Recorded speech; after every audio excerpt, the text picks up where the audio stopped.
Ayan, si tatay, relax na relax lang kasi baka yung ano niya, yung naopera ng lus-lus baka sasagip na naman, kaya umupo na siya dito.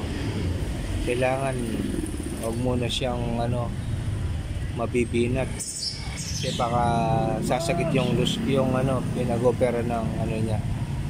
Ito, kailangan relax lang. Ito, naka-4 si tatay, oh.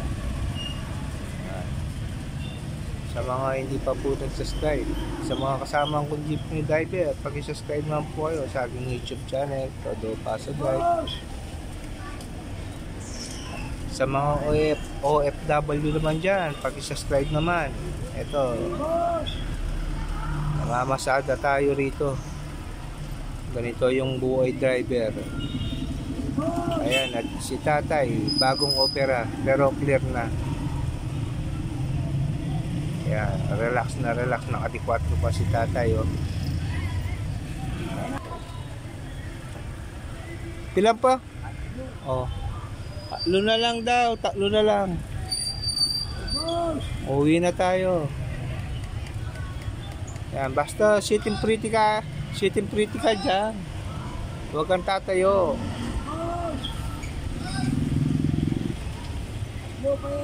Kailangan yung electric pan, kailangan nakaharap sa iyo tayo, wag na sa mga pasero natin. Kasi bagong opera ka eh. Ayan.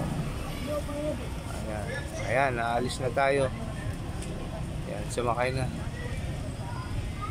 Ito po si Todo Paso Drive. Subscribe naman po kayo sa aking YouTube channel, Todo Paso Drive. Ito si tatay, oh. May dalang upuan. Kailangan talagang nakaupo si tatay. Subscribe na po kayo. Clear na si tatay.